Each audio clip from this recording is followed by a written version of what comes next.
Hi, my name is Chinonso Egemba. I'm a medical doctor based in Lagos, Nigeria. I'm also a storyteller. A lot of my life has been a bunch of stories, and here on JAPA.RUN I'm here to tell them.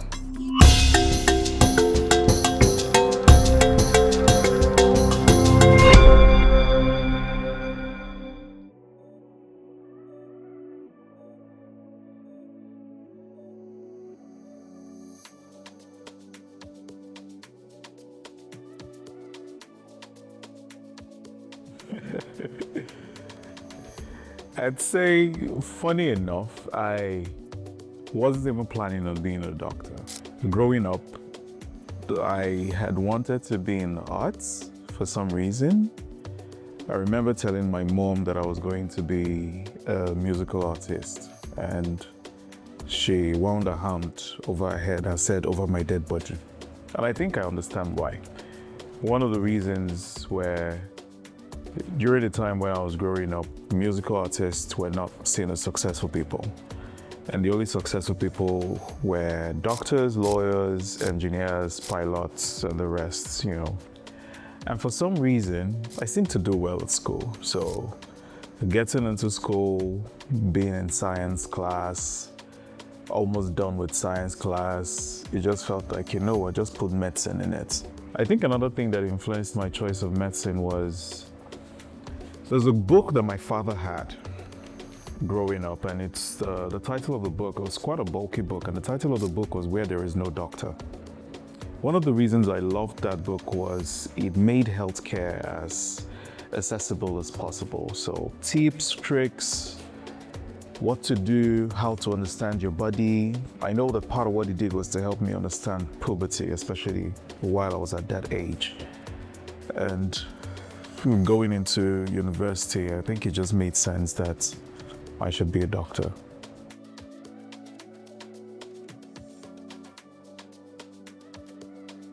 I think as a doctor, I have been underpaid quite a number of times. The first was working in Imo State. I was working in a couple of hospitals at the same time.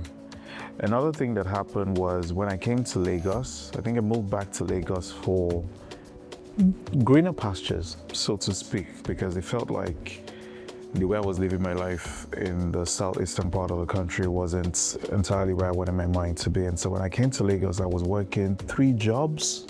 I was working in Yanisolo, I was working in Victoria Island, and I was working at Festac, 3 hospitals.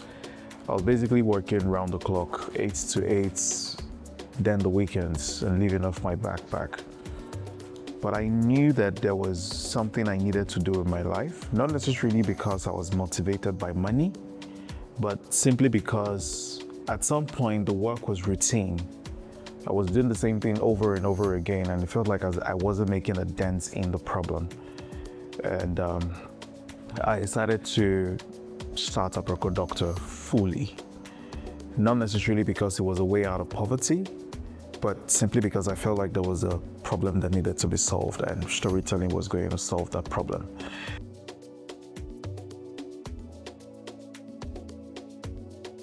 What I think my position is in society, if I were to humbly put it, I would describe myself as a change maker. And in some circles, it might sound arrogant, but I think that I have done the work for that title, quote and unquote, and I'll tell you why. Storytelling in medicine had almost never been put together in the same sentence. Medicine was medicine, authoritative, looked up in society, seen in their own class. And when I wanted to do this, I needed a way to actually communicate to people, because I realized that while a lot of people hear doctors, not a lot of them understand doctors. And because they did not understand, it affected their health outcomes. I mean, we had patients who sat in front of doctors, and then they go home, and then their relatives ask them, "What was wrong with you?" And then they say, "The doctor said I had hypertension." But then they come back worse. And this had always been a burning question in my mind, simply because of a particular patient I had met earlier in medical school, sometime during 2013, 2012. I had met this patient during my time as a student, and I took his history. He had a transient stroke. And a transient stroke is what you might describe as a mini stroke. And after taking his history here on his son, he left. And 2 years later, 3 years later, I came back to the ward to practice on some patients for my final exam. And here was this same man again. This time, it was fatal. He had another stroke and he couldn't make it. And that entire experience got me thinking, what exactly did this man not understand? Is it because he didn't understand what hypertension was, or he just doesn't like himself enough to at least adhere to the lifestyle changes that this doctor prescribed? And after asking a couple of questions, I realized that a lot of people don't understand. And even if they do, they're not inspired to make changes. Because of that experience, I decided to now start community outreaches, especially in the villages around me. So I went and gathered a couple of women, started outreaches, reached out to a number of people, and we were teaching people in small communities, but it wasn't feeling like it was making a dent in the problem at all. And so I said, okay, I think I should do radio. Let's reach out to a number of people and do radio. I tried to get into 2 radio stations in Anambra State at that time, and both radio stations said my voice wasn't good enough for radio, but wasn't interesting enough for radio, so to speak, and I left. Luckily for me, social media was taking off at that time. This was around 2014, 2015, and I had a feeling that it was going to democratize everything, and so I started sharing my thoughts using social media, digital media as we know it, and it felt like nobody was paying attention. This happened for a couple of years, 2015, 2016, and then in 2017, something happened in the hospital while I was working, and I decided to share a story about it. Of course, protecting the identity of my patients and the hospital where I worked, and for some reason it went viral. Everybody was talking about it. And that entire experience taught me something. It made me realize that human beings love stories. We communicate with stories. We don't communicate in facts and figures and definitions. As a matter of fact, most times, that's why we usually have to repeat definitions over and over again before it sticks in your mind. But you can watch a movie once and tell that movie 10 years down the line, sometimes even remembering very vivid details. And that was when I realized that storytelling was the hack. Storytelling was the link that was missing. Storytelling was the reason why people were not making decisions, because it wasn't told to them in stories. And we decided, of course with the help of a few people who had gone ahead of what I was trying to do, utilizing digital media, to focus on storytelling as a form of behavioral change. And we've pioneered it. I mean, I've dedicated 10 years of my life. This is 2025 as at the time of this video. So from 2015 to 2025, I've dedicated 10 years of my life to storytelling and medicine. Over the years, we've grown a lot. And so I think the role I play in society is change maker.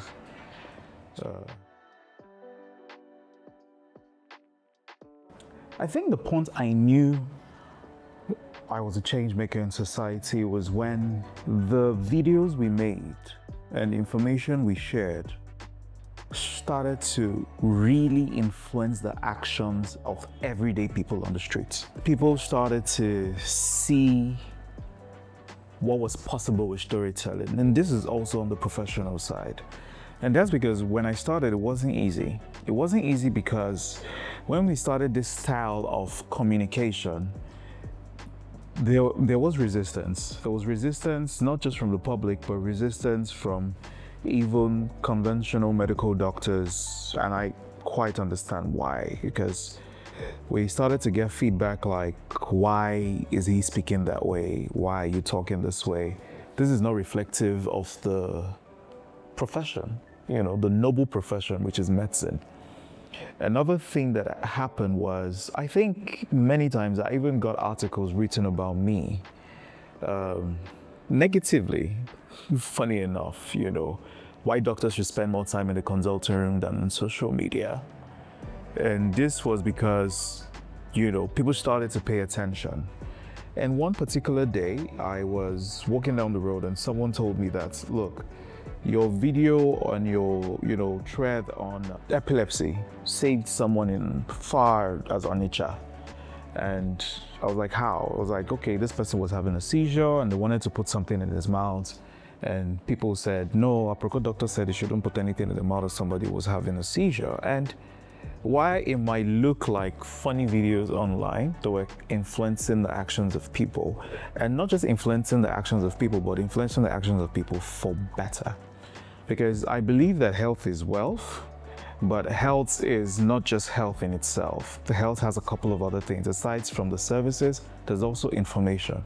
And if you can make people have the right information, you can help them live healthier lives, which save them money down the long run. So at the end of the day, it was the everyday people. It was the people who started changing their lives because they had come across one of my videos. It was someone whose parents was watching my videos in order to know what next to do about their health. And that's when I realized that there was a lot of responsibility on our shoulders and on my shoulders as a Aproko Doctor. And it's not just videos, it's not just content, it's actually helping people, it's developing people. And another thing that has also happened is when you look around you, especially in this part of the world, you can now see other health professionals who are beginning to use storytelling to pass across health information, and I think we've started something. So while in medical school, I think everybody in medical school had a hero. For me, it was Ben Carson, for some weird reason. And that's because a lot of us read his book. And in his book, if I remember correctly, there was a lot of struggle, but the Ben Carson we're reading about was the successful Ben Carson. And I think the message I left with after reading that book was, despite the fact that it might be difficult, you can still be successful. You don't want to make excuses because of how difficult it is, but you want to win in spite of those difficulties. So yes, Ben Carson was the hero for me because, you know, he told a story. Ben Carson told a story, which I also believe that people who have done a lot of stuff and people who have actually changed society should not be timid about it. Share your story. You never know who your story might be helping. You never know who your story might be influencing.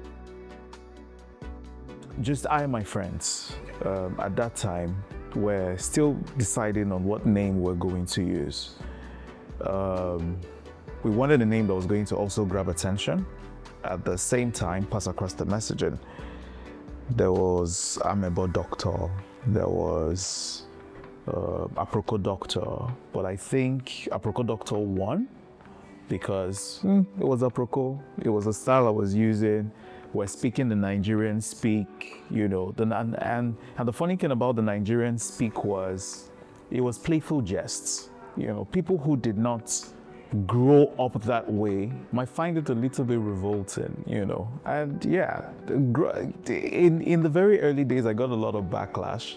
The one I can remember was a very popular actor in Nigeria who made a whole thread of what I posted one time, and the entirety of the thread could be summarized in a few words, and one of the sentences was, I hate how these Nigerian doctors are so unempathetic about their messaging around health.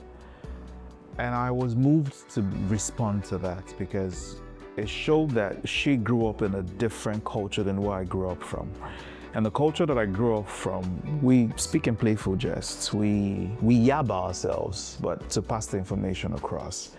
And I explained to her that the kind of people I was trying to reach were the people who did not have access to doctors, who did not have the same privileges that she had. And I wasn't trying to be a doctor, I was trying to be their friend because it's easier for them to relate to their friends, and that's why I chose to speak their language. Because one of the first things I've learned about communication is relatability. If you can't relate to the audience that you're trying to reach, you can't influence them.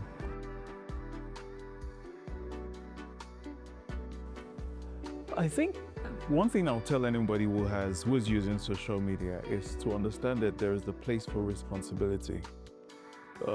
you are not just responsible for yourself. And I think that that's one message that's currently being lost in today's world. We've become selfish. We fail to realize that the words we put out there can affect the trajectory of a person's life. And one thing with social media is you have a lot of very impressionable young people out there. And there are people whose lives are being directed in one way or the other by the message you're putting out there. So if you're ever sharing a message on social media, especially on a public platform, one thing you need to let go of is, I'm doing it for myself. No, you're not. Whether you like it or not, you're either propagating the ignorance that you have or the positivity that you have. Yes, we can make the excuse that, I was poor or I am poor and I need to do everything to get out there. And in many cases, yes, your feelings, I don't want to say your feelings are valid, because you're talking to someone who sold pap and akara on the streets many years ago. So I did not grow up with a silver spoon in my mouth. I mean, my parents had to borrow money sometimes in order to pay my school fees. And so I have experienced poverty. I know what poverty feels like. But I still think that one of the ways to wealth is by solving a problem. And rather than look for easy ways out of poverty, we should also look for ways that take us out of poverty, but at the same time solve the societal problem. Because whether we like it or not, Ubuntu is all for one and one for all. We cannot get out of poverty by just taking ourselves out. Whatever you're doing also has to add value to the world. And I think because it's harder to do that, a lot of people shy away from that kind of work and would rather, do the easy thing, promote societal vices simply just to get themselves out of poverty. Some people might describe me as an opportunist. For the major part of my life, I've been obsessed by a goal or by vision, which was ensure that everyone was empowered with health information or health knowledge. Growing up, I'd even been described as ITK. I'm the kind of person who I am in a room with my fellow colleagues, and I'm always trying to teach them something new, something I just learned. And I've always wanted to do that. In my story, I've tried radio. I tried to get into radio, which twice, not once, not twice. I had done outreaches, I've spoken to people, I've spoken the languages that are not native to me. And social media gave me an opportunity.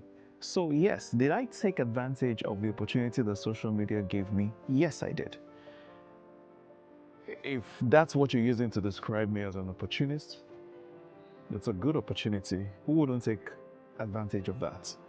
Another thing that social media did was that it democratized knowledge. I mean, think about the years I would have spent trying to get my foot in the door, rather than just going out there and solving the problem and hoping that everyone listens, which is what I did. So I saw a problem, I fixed it, or I'm trying to fix it, and here we are now. Would I have built Aproko Doctor if I had JAPA.RUN? Honestly, looking back, I don't think I would. And that is because I tried leaving the country twice. But at every turn, I felt like I was needed here more. I don't know how to explain it. I don't want to use my life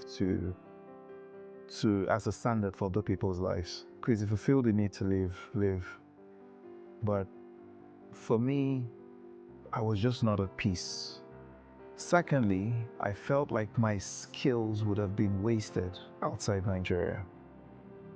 And when I say skills, I'm not talking about my medical skills, I'm talking about the storytelling skills. I felt like it would be wasted outside Nigeria. I felt like I wasn't really needed outside Nigeria. I mean, most of the countries I was going to go to, UK, and the US, Australia, they already had robust health services that are better than the ones we have here in Nigeria. And so the story I kept telling myself was, just wait until everything is stable, then you can leave, when you've sorted everything out, then you can leave. And then also, I felt like it was not going to make sense if I was outside the country experiencing a beautiful, robust healthcare system by telling people here what to do with their healthcare. I mean, when I was sick, I needed to remove the tumor in my head. I had the surgery in Nigeria. And that's because, irrespective of its challenges, I still strongly believe in the Nigeria healthcare sector and its potentials.